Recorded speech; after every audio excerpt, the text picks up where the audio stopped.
예, 오늘 오전에 하나님 말씀은 시편 23편입니다.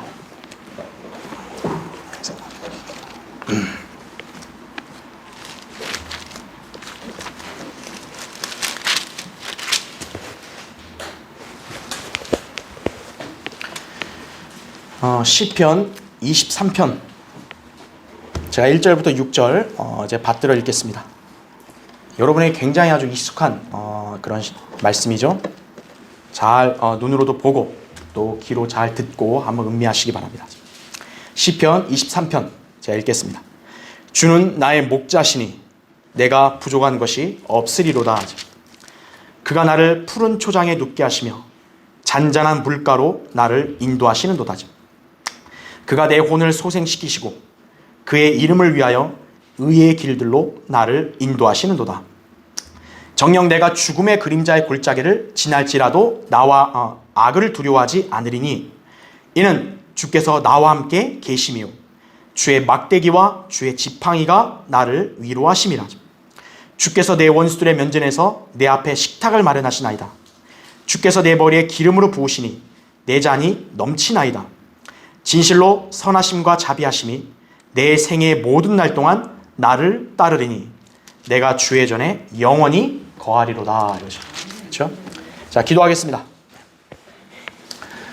위대하시고 전능하신 아버지 하나님, 이제 화창한 이런 봄 계절을 허락해 주시고 또 오늘 날씨를 더 맑게 해주셔서 우리 사랑하는 성도들 또 안전하게 지켜주시고 이 지역교회로 모여서 함께 경배드릴 수 있게 해주시니 감사를 드립니다. 오늘 이 예배도 주님께서 또 기쁘게 받아주시고 주님이 영화롭게 되시기를 간절히 원합니다. 주님, 이렇게 세상은 참 갈수록 살기가 어려워지고 있습니다. 경기가 침체되어 가는 것은 물론이고 또 이 역병의 기세가 꺾이질 않고 있습니다.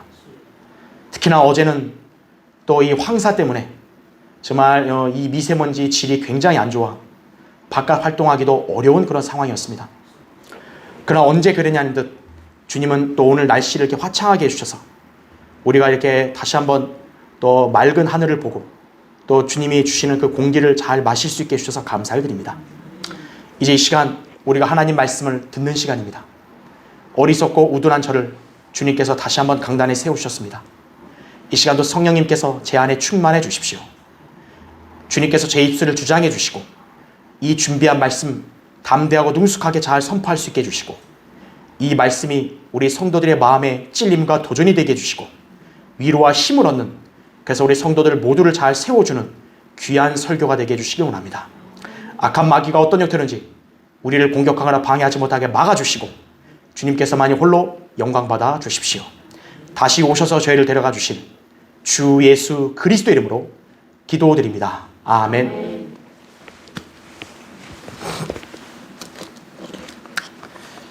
주님 없이 살 수 있다고 생각하는가? 오늘 이 제목으로 말씀을 전하겠습니다. 자, 이 질문에 구원받지 않은 죄인들은 뭐라고 답변할까요? 아마도 거리낌 없이 그럴 수 있다고 말할 것입니다. 과연 정말로 그럴까요? 그렇다면 인간들은 왜 위기의 순간에 하나님을 찾겠습니까? 인간은 의식적으로나마 자신을 구원할 분을 찾는 것입니다. 그러나 인간에게 진정한 구주가 되실 수 있는 분은 하나님밖에 없어요. 이사야 45장 22절에 그러죠. 땅끝에 있는 모든 자들아 나를 쳐다보고 구원을 받으라 하죠. 이는 내가 하나님이요 다른 이가 없음이라 하죠. 그 하나님께서 육신을 입고 내려오셔서 인류를 위한 구원 계획을 완성하셨습니다. 예수 그리스도께서는 생명이심에도 불구하고 우리에게 영생을 주시기 위해서 친히 자신의 생명을 내어놓으셨습니다. 쉽게 말하면 여러분을 살리고 생명을 주려고 예수님이 대신 죽으셨다는 거예요. 하나님께서는 이제 누구든지 이 사실을 믿는 사람들을 받아주심으로써 자녀로 삼아주시죠. 에베소 1장 6절 7절에 나오죠. 그러면서 이제 그러한 성도는 주님의 관심과 돌보심을 받게 된 것입니다. 하나님의 은혜로 구원받은 성도는 이제 주님의 보호와 통제하심 가운데 살게 되는데 이것에 대해 성경은 목자와 양의 관계로 비유해서 말씀하십니다. 성경에서 양은 1차적으로 이스라엘 백성을 말합니다. 마태복음 15장 24절에 그렇게 나오죠. 그러나 양은 구원받은 그리스도인들을 뜻하기도 합니다.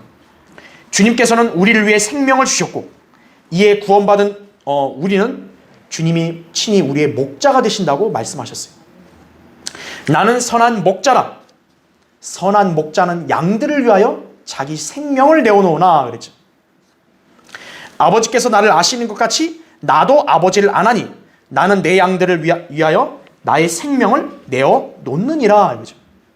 요한복음 10장 11절 15절 말씀이에요.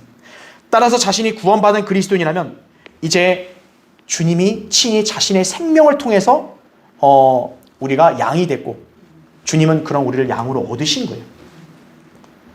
이제 우리는 목자이신 주님의 돌보심과 인도하심 가운데 살 수 있는 것입니다. 많은 사람들은 예수 그리스도를 믿는 것을 마치 다른 종교들처럼 온갖 수고와 노력으로 나중에 그냥 구원받는 것만 생각합니다.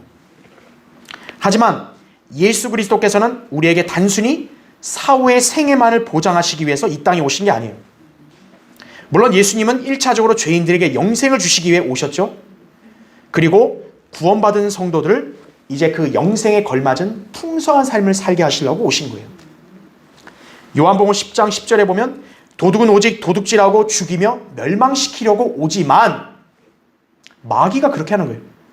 하지만 내가 온 것은 양들로 생명을 얻고 더 풍성히 얻게 하려 함이라. 그러죠. 세상 종교들은 인간들에게 생의 짐을 지우고 심히 고단하게 합니다. 그러니까 종교 생활을 많이 한 사람들은 굉장히 인생이 고달퍼요. 하지만 예수 그리스도께서는 우리에게 수고하고 무거운 짐을 그분 앞에 내놓고 쉬라고 초청하십니다. 세상 종교는 인간들에게 강요하려고 하지만 예수 그리스도는 여기 와서 쉬라고 말씀하시는 분이에요. 마태복음 11장 28절에 나오죠. 우린 이 말씀을 믿고 그분께 나아갔기 때문에 참된 화평과 안식을 누리게 되었고 이제는 주님 안에서 풍성한 삶을 살 수 있게 된 것이에요. 자, 그런데 사실 하나님을 믿는다고 하는 많은 사람들이 진정 주님께서 주시는 이 풍성한 삶, 또 이 화평을 잘 누리지 못하고 있습니다. 무엇보다 1차적으로는 일단 그들이 주님의 양이 안 됐기 때문에 그럴 수도 있죠. 그들은 참된 목자이신 주님이 아니라 싹군인 거짓 목자에게 속아 영적으로 잘못된 길에 들어섰기 때문에 그들은 풍성한 삶을 살지 못하는 거예요.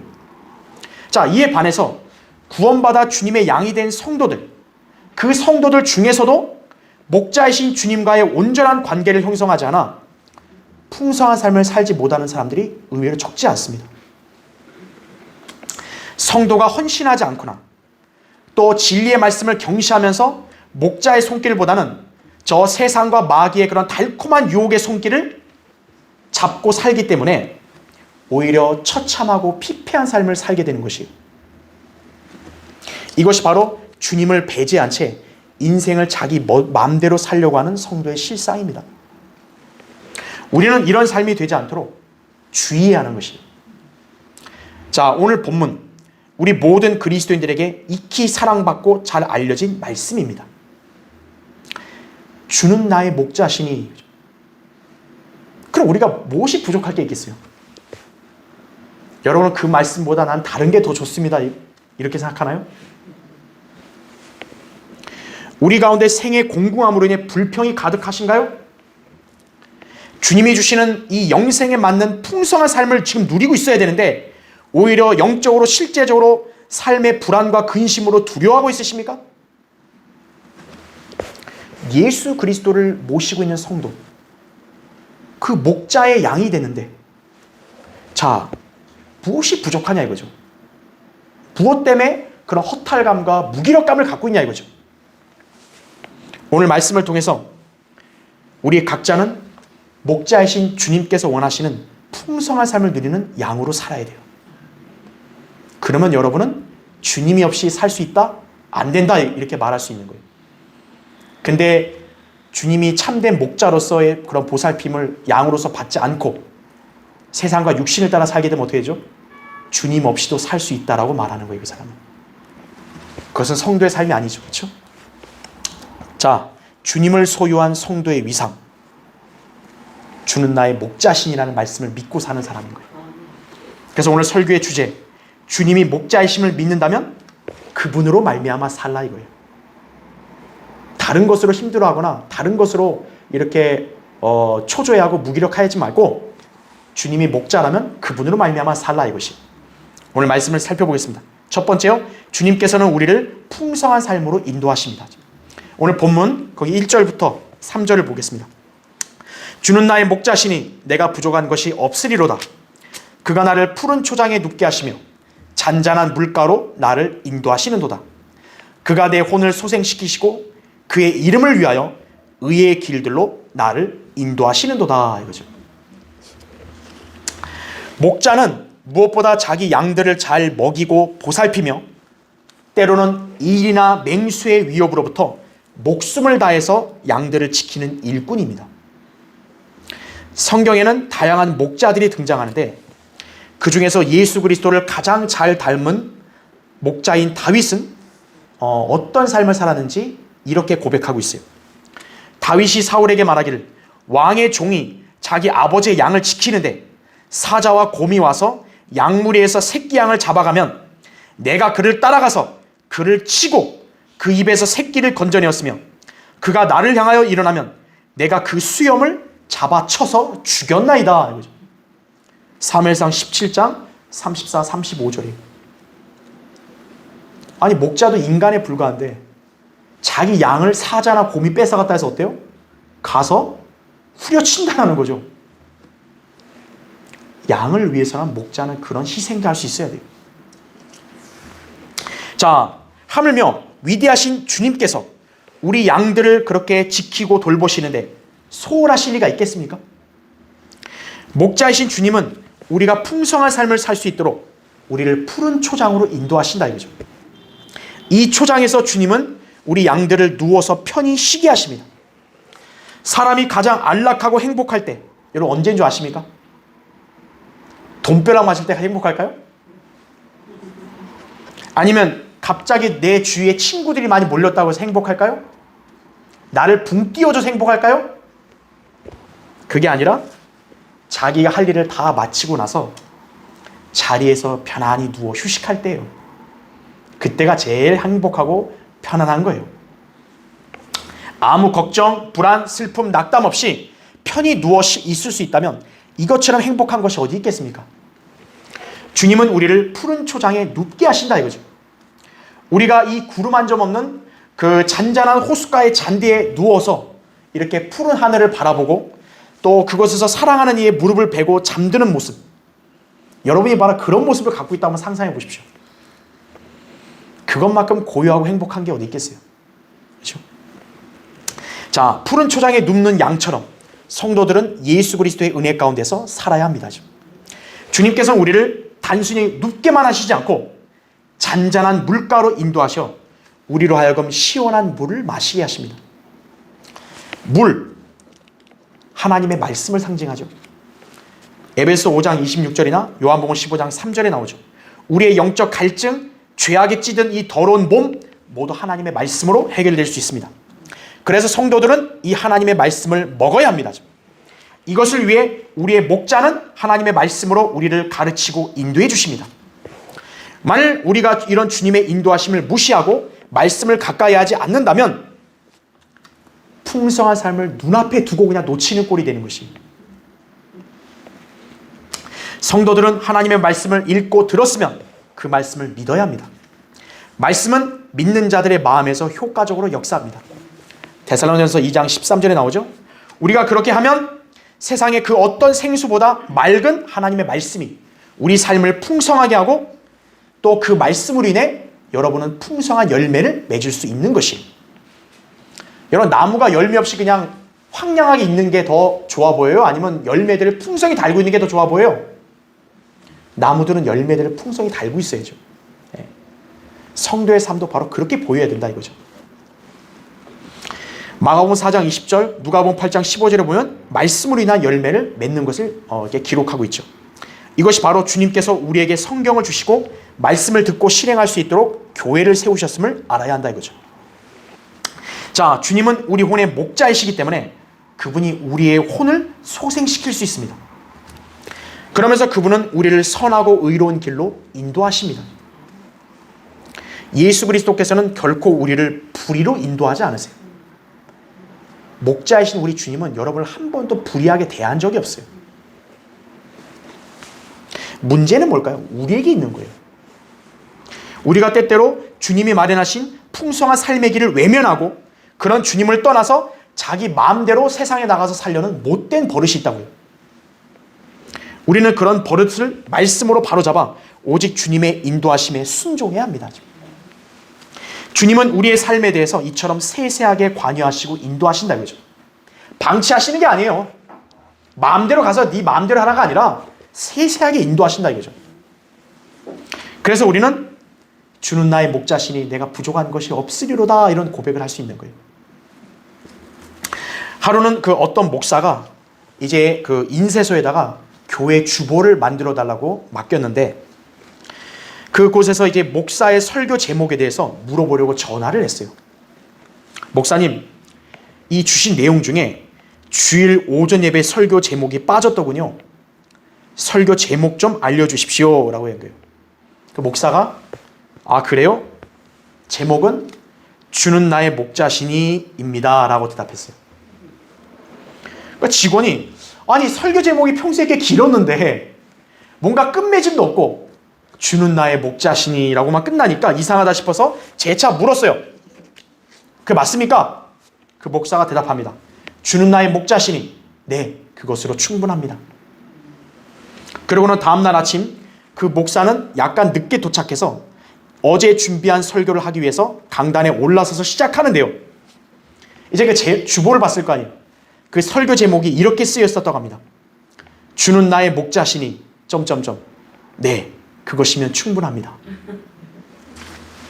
자기가 의도한 게 아닌데 이 사람은 그냥 목사의 답변만 그대로 썼는데 근데 어때요? 제목이 너무 자연스럽고 너무나도 부족함이 없죠. 주는 나의 목자시니 아, 돈 없으면 안 됩니다. 그래서 되겠어요? 주는 나의 목자시니 네, 그것이면 충분하다 이거죠. 자, 그래서 이 목사는 계속 이 말만 반복한 거예요, 설교 때. 그러면서 눈물을 흘렸고 회중들도 감동의 눈물바다가 되었다고 합니다. 자, 여러분은 과연 어떻습니까? 부족함 없으십니까? 주님이 우리의 목자가 되신다면 우린 얼마든지 그렇다고 답변할 수 있는 것입니다. 이 의미를 아는 성도들은 세상에 그 누구도 부러울 것이 없다는 것을 알아야 합니다. 그런 성도는 다른 것은 없어도 되지만 주님이 없어서는 안 된다고 말할 수 있는, 고백할 수 있는 성도예요. 주님 한 분만으로 만족하는 그런 삶을 살 수 있는 것이. 자, 주님이 목자이심을 믿는다면 그분으로 말미암아 살라. 두 번째요. 주님께서는 고난과 위기 속에서도 우리와 함께 하시고 돌보십니다.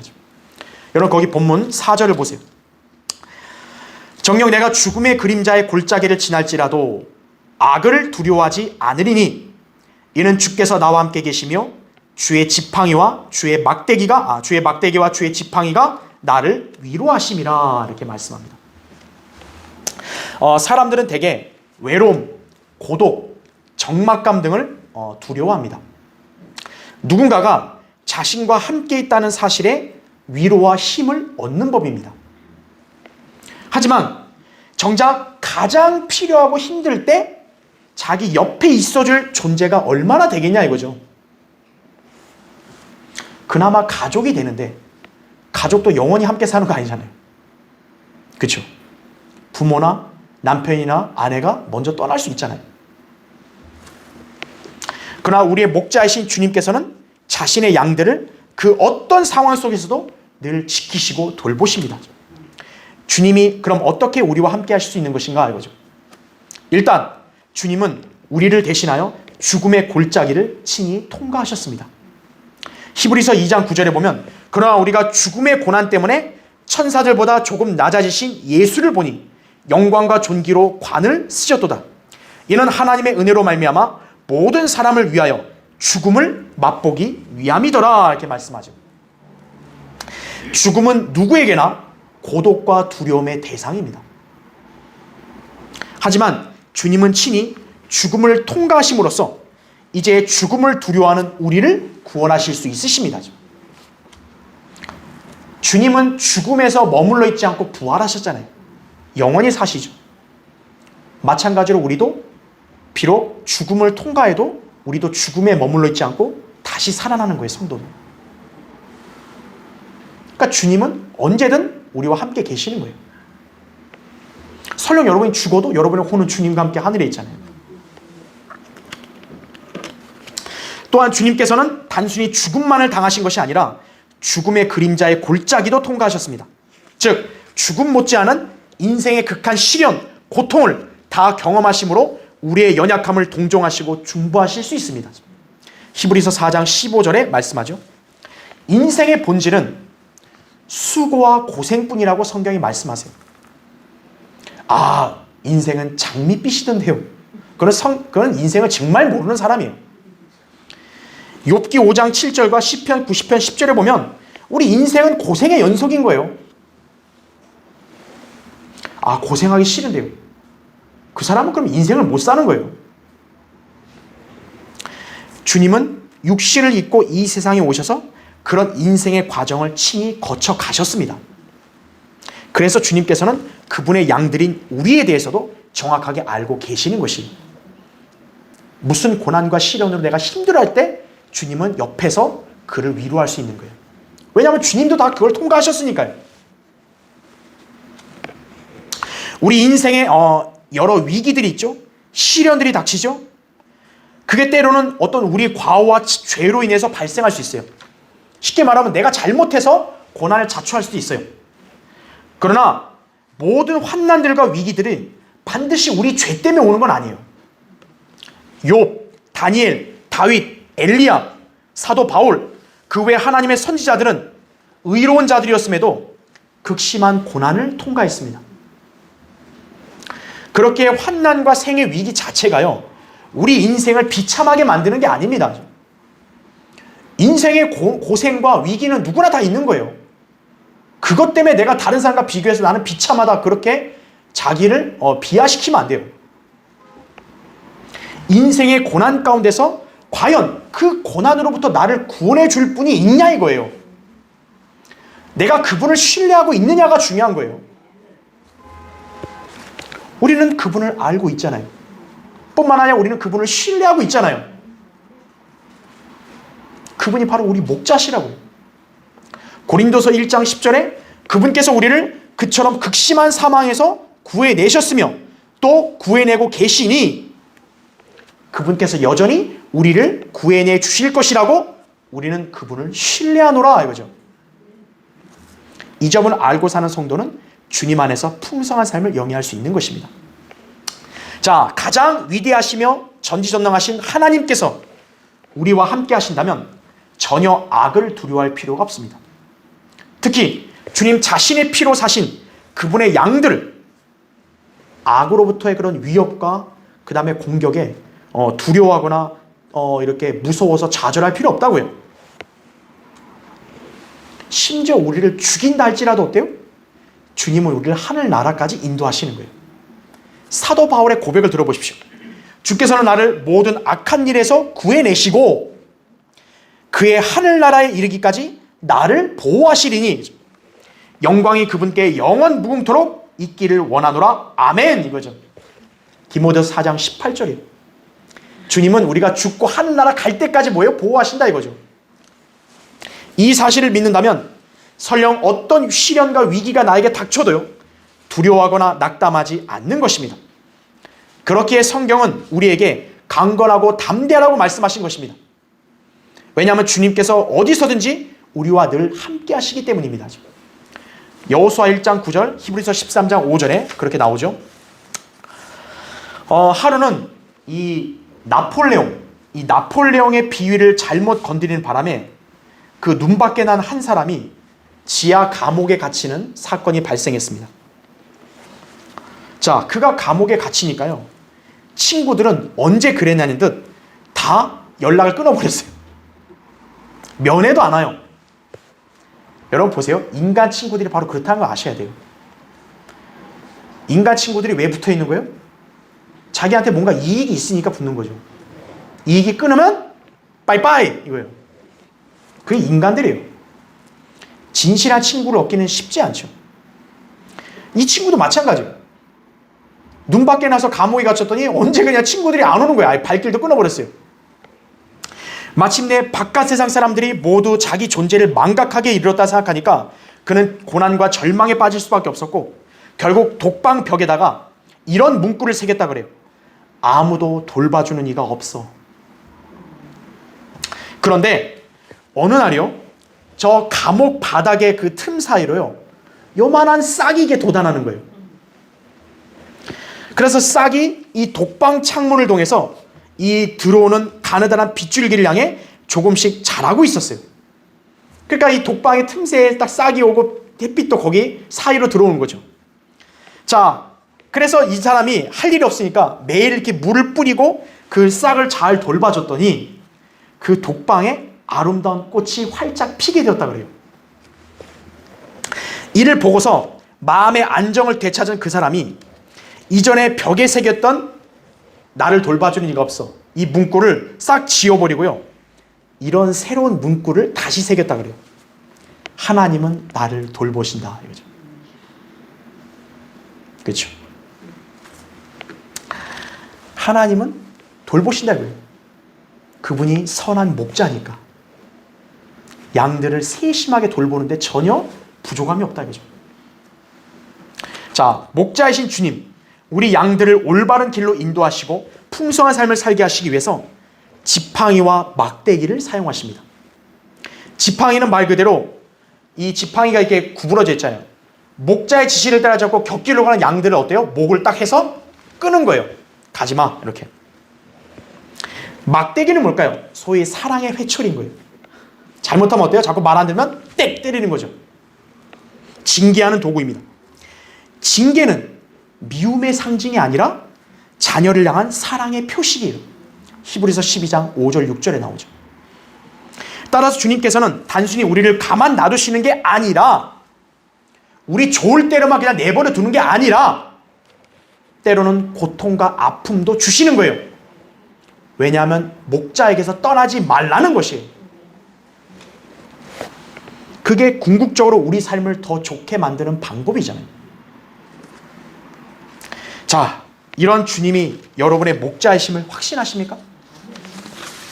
그렇다면 여러분의 인생에는 아무 부족함이 없다는 사실을 기억하십시오. 자, 무엇보다요, 주님이 우리 양들을 위해 자기 귀한 생명을 내어놓으셨잖아요. 생명을 내놓는 것만큼 위대한 사랑이 어디 있어요? 그런데 하물며 주님께서 인생의 난관과 역경에 처한 우리를 그냥 외면하실 리가 있겠습니까? 주님은 우리와 늘 함께 하십니다. 그로 인해 우리는 풍성한 삶을 영위할 수 있습니다. 그런 주님이 없이 여러분 살 수 있나요? 없죠. 바꿔 말하면 그런 주님만 있다면 여러분은 풍성하게 살 수 있는 거죠. 자, 주님이 목자이심을 믿는다면 그분으로 말미암아 살라. 세 번째요, 주님께서는 우리의 생애 모든 날 동안 선하심과 자비를 베푸십니다. 거기에 5절 6절 보세요. 시편 23편 5절 6절에 주께서 내 원수들의 면전에서 내 앞에 식탁을 마련하시나이다. 주께서 내 머리에 기름을 부으시니 내 잔이 넘치나이다. 진실로 선하심과 자비하심이 내 생애 모든 날 동안 나를 따르리니 내가 주의 전에 영원히 거하리로다 이거죠. 아름다운 찬양이죠. 우리의 목자이신 주님께서는 자기 양들을 풍성히 먹이시죠. 심지어 원수들 앞에서도 식탁을 마련하십니다. 그리스도인들은 치열한 영적 전쟁을 치르는 군사들로서 우리 대적들은 호시탐탐 우리를 공격하려고 기회를 엿보며 우리 곁에 바싹 붙어 있습니다. 우리 적들은요, 멀리 떨어져 있는 게 아니에요. 여러분을 쓰러뜨리고 여러분을 파괴시키려는 적들은 늘 가까이 있다는 거 아셔야 돼요. 그런 상황이 우리를 지치게 하고 힘들게 할 수 있지만 목자이신 우리 주님은 그런 가운데서도 우리를 위한 풍성한 식탁을 마련하시는 분이에요. 다 먹여주시고 보살피신다는 거죠. 자, 무엇보다 우리 영적 양식을 풍성하게 먹을 수 있도록 주님은 우리에게 바른 성경 말씀을 알게 하셨죠. 성경적 설교, 강의를 듣게 하시죠. 여러분이 지금 이런 귀한 영적 양식을 섭취하고 있다면 심히 풍성한 삶을 살고 있다는 것을 알아야 합니다. 물론 주님께서는 단순히 영적 양식만이 아니라 육신의 삶을 위한 양식도 풍성하게 채워주십니다. 다만 문제는 성도의 믿음이에요. 아유, 내가 이런데 주님이 나를 먹여주시겠냐 이거. 하나님이 광야에서 식탁을 마련할 수 있냐? 이스라엘 백성이 그렇게 불평하다가 당했죠. 그리스도인은 믿음으로 주님께 간구하면 주님께서는 풍성한 은혜 가운데서 우리의 필요를 채워주십니다. 빌립보 4장 19절에 그러나 나의 하나님께서 그리스도 예수를 통하여 영광 가운데서 그의 풍요함을 따라 너희의 모든 필요를 채워주실 것이라 이거죠. 주님께서는 이처럼 우리의 삶을 풍성하게 하시는데 이를 위해 주님은 우리 생의 모든 날 동안 선하심과 자비를 베풀어 주십니다. 그래서 우리의 잔은 넘친다고 고백할 수 있는 거예요. 여러분의 잔 어떠세요? 부족하세요? 그럼 아직까지 주님의 선하심과 자비를 만끽을 못하는 거예요. 내 잔이 넘치나이다 라는 그런 다양한 그런 고백과 찬송을 많이 들어봤잖아요. 그게 허울뿐인 말이 아니라 실제 여러분 생애에서 그런 고백이 나와야 돼요. 내가 복을 누릴 수 있는 잔이 있는데 이 잔이 요만큼밖에 안 채웠으면 빨리 더 채워야죠. 근데 주님이 풍성하게 부어줬다면 더 채울 게 없으면 넘치는 거죠. 과거에 우리는 하나님의 복이 아닌 하나님의 진노의 잔을 마셔야 했던 죄인들이었죠. 에베소 2장 3절에 나오죠. 그러나 목자이신 예수 그리스도께서 우리를 위해서 그 진노의 잔을 대신 받으셨죠. 이로써 우리는 더 이상 진노의 잔이 아니라 구원의 잔을 마신 거죠. 또한 이 잔은 하나님의 복, 사랑, 은혜의 잔으로 바뀌게 된 거죠. 이게 그리스도인의 삶이라고요. 그러면 그 삶의 증거는 무엇일까요? 우리에게는 기도응답, 복음 전파, 성령의 열매, 삶의 필요 이런 것들을 기도로 받을 수 있다는 약속이 주어졌다는 것이. 그래서 우리가 이 사실을 굳게 믿고 주님께 구하면 우리 목자이신 주님은 우리가 원하는 것들을 풍성하게 얻게 하신다고요. 이것을 경험한 성도는 자기 생애가 하나님의 은혜로 넘친다고 간증할 수 있는 거예요. 억지로 하는 거는 한계가 있죠. 근데 자연스럽게 나오는 거예요. 그걸 경험한 성도는. 주님의 양들인 우리는 이 땅에서 풍성한 삶을 주님으로 말미암아 누릴 수 있습니다. 그런데 사실 많은 그리스도인들이 이 확고한 영적 법칙을 모르거나 또는 믿지 않아서 풍성한 삶을 살지 못합니다. 그러니까 잘 모르는 거예요. 구원받은 성도들 가운데서도 목자이신 주님으로 말미암아 사는 풍성한 삶이 무엇인지를 구체적으로 잘 모른다고요. 그래서 주님께서는 그런 성도들을 위해서 이 땅의 본으로 삼을 수 있는 목자를 세워주시는 거예요. 이들이 바로 참된 지역교회 목자들이라고요. 예수 그리스도는 양들의 큰 목자장이시죠. 히브리서 13장 20절이죠. 그럼 우리 지역교회 목자들은 그 밑에 있는 그분의 종들이라고요. 성도들이 목자이신 주님으로 말미암아 풍성한 삶을 살고 싶다면 하나님이 세운 그 목자를 통해서 도전받고 본을 삼으면 되는 거예요. 그래서 히브리서 13장 7절에 이렇게 나옵니다. 하나님의 말씀을 너희에게 들려주고 너희를 다스리던 자들을 기억하고 그들의 행실의 결과를 관찰하여 그들의 믿음을 따르라 이거죠. 아무렇게나 무턱대고 누구나 따라가라고 하지 말고 바로 하나님 말씀을 너희에게 들려주고 다스리던 자들을 기억하고 행실의 결과를 관찰해보고 믿음을 따르라는 거죠. 그것에 따라서 자신의 영적 삶의 질이 결정되는 것이에요. 오늘날 자칭 그리스도인이라고 하는 사람들이 정작 자기가 다니는 교회와 또 자기가 따르는 목자가 하나님께로부터 나왔는지를 분별하지 않고 생각 없이 교회를 다니고 있는 게 현실입니다. 그들에게는 주님께서 마련하신 풍성한 삶과는 아주 동떨어져 있는 거예요. 목자이신 주님을 잘 따르는 목사들을 그럼 어떻게 구별할 수 있냐 이거예요. 하나님의 참된 목자는 일단 양들을 위해 늘 기도로 깨어 있습니다. 히브리서 13장 17절 나오죠. 그리고 성경 말씀을 잘 가르치고 다스리는 거예요. 디모데전서 5장 17절, 갈라디아서 6장 6절에 나오죠. 잘못된 걸 가르치는 사람은 하나님의 종 목자가 아니에요. 양들의 풍성한 삶을 위해서 희생하는 것이. 반면에 거짓 목사, 싹군의 특징은요, 오직 돈, 자기 유익에만 관심 있는 자들로서요, 회중들을 그냥 방치합니다. 회중들의 영적 상태와 필요를 살피려는 게 아니라 주머니를 보는 거예요. 주머니에 뭘 많이 들었나.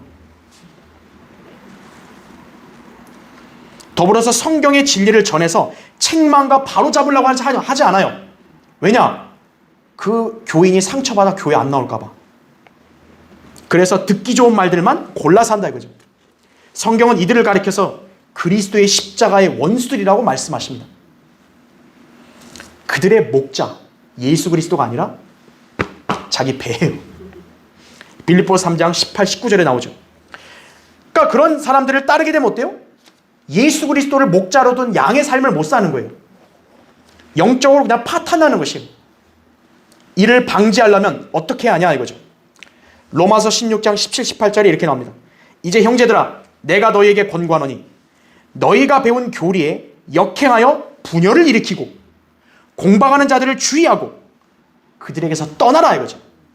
그러한 자들은 우리 주 예수 그리스도를 섬기는 것이 아니라 자기들의 배를 섬기는 것이니 정중한 말과 그럴듯한 언변으로 순진한 사람들의 마음을 미혹하느니라 이거죠. 말하는 거 아주 부드럽잖아요. 아주 그냥 정중하고. 거기에 속으면 안 된다는 거죠. 떠나라 이거죠. 여러분, 주님께서는 구원받은 성도들의 생애를 선하심과 자비로 인도하신다는 사실을 기억하십시오. 현재 여러분이 받은 영생, 여러분이 기도했을 때 응답받은 그런 내용들, 특히나 진리 가운데로 여러분을 인도하신 이 주님의 선하신 손길을 한번 생각해 보세요. 주님이 우리를 홀대하신 적이 있나요? 주님이 여러분의 영적 삶을 풍성하게 해주시려고 이렇게 바른 교회와 진리 가운데로 인도해 주셨잖아요. 이 진가를 안다면 여러분의 인생은 주님만으로 만족하는 삶을 살게 되는 거예요. 그런 성도에게 있어 주님 없는 인생? 차라리 텔레비전이나 컴퓨터 없어도 되지만 주님이 없어서 안 된다는 거예요. 그렇죠? 그것이 성도의 삶입니다. 자, 결론을 맺겠습니다. 어떤 유명한 여배우가 유명한 배우가 자신을 기념하는 연회가 있은 후에요, 시편 23편을 낭송해 보라는 요청을 받은 적이 있습니다. 그러니까 이거 유명한 배우는 또 말 잘할 거 아니에요. 그래서 그 사람이 완벽한 어조와 어법과 웅변술로 이 시편을 낭송을 했고요, 손님들이 박수갈채로 이렇게 화답했다 그래요. 자, 이 박수소리가 이제 잠잠해졌어요. 그때 어떤 늙은 설교자가 일어나서 소개하는 말도 없이 이 시편을 자기가 낭송을 하는 거예요. 늙은 설교자가. 자, 낭송이 끝났어요. 박수 소리는 하나도 없었습니다. 대신 손님들이 모두 눈물을 글썽이거나 울음을 터뜨렸다 그래요. 나중에 이 광경을 본 한 순진한 사람이 그 배우에게 물었어요. 아니, 어떻게 해서 그 노인은 사람들을 감동시켜서 이렇게 그 배우에게 묻은 거예요. 당신도 못한 일을 이 늙은 설교자가 했냐고. 그러니까 배우 입장에서는 약간 좀 머쓱할 수 있잖아요. 자기는 박수갈채를 일으켰는데 이 늙은 설교자는 감동의 그런 울음바다를 만든 거 아니에요. 그 배우가 이렇게 말했다 그래요. 이게 이 배우는 그 원인을 안 거예요. 자, 뭐라고 얘기했냐? 그 이유는 간단합니다. 나는 이 시편을 그냥 알고 있는 거고 그분은 이 시편에 기록된 목자를 알고 있는 거예요. 여러분 차이 아십니까? 그리스도인과 세상 사람의 차이는 무엇입니까? 세상 죄인들은 자기 힘과 지혜와 노력으로 인생을 살려고 하지만 그리스도인들은 목자이신 예수 그리스도로 말미암아 산다는 것이에요. 거듭나지 않은 죄인들은 자신을 돌보거나 인도해 줄 분이 없다 보니까 어떻게든 자기 힘으로 잘 살려고 발버둥을 치는 거예요. 자기가 하나님을 의지할 수 없다고 생각하니까 어때요? 자기 힘으로 잘 살아야 되니까 막 돈 버는데 막 열을 올리고 막 온갖 그냥 건강 챙기고 막 자기 혼자 별별 수를 다 쓰는 거예요. 심지어는 종교들에도 기웃거리고 선행과 봉사, 구제도 애를 쓰는 거예요. 교인들 가운데는 교회 충성까지 해요. 왜냐하면 그것이라도 의지해야 되니까. 그러나 그리스도인들은 인생의 행복과 풍성한 삶을 세상 죄인들이나 그런 종교인들 같이 쓸데없는 방법으로 찾지 않아요. 이미 우리는 풍성한 삶을 보장받았어요. 여러분이 예수 그리스도를 믿었다면 여러분 예수님의 양들이기 때문에 이미 풍성한 삶은 보장된 거예요. 주님이 우리의 목자시기 때문에 그런 거예요. 이 말 한마디로 다 끝나는 거예요. 따라서 우리는 주님이 없는 삶은 상상도 할 수 없는 것임을 알아야 합니다. 이것이 그리스도인으로서 인생을 잘 사는 비결이고 이 점을 가르치는 것이 올바른 교회예요. 자, 여러분, 주님은 여러분의 목자이시죠? 그러면 이제 풍성한 삶을 살 수 있겠다고 확신하십니까? 무분별하게 그냥 만족하라, 그냥 억지로 기쁜 채 하라는 게 아니에요. 물질이 많고 사업 번창하고 자녀가 좋은 대학 가고 취직 잘하고 이걸 말하는 게 아니에요. 그리스도 안에서의 풍성한 삶을 말하는 거예요. 성경대로 믿고 주님을 위해 살며 주님과 동행하는 성도, 이 사람이 목자이신 주님의 돌보심을 잘 받는 양인 것이, 여러분은 바로 그런 양들로 살아야 돼요. 그것이야말로 주님으로 말미암아 가장 풍성하게 사는 인생의 비결임을 오늘 여러분 기억하시기 바랍니다. 자, 기도하겠습니다.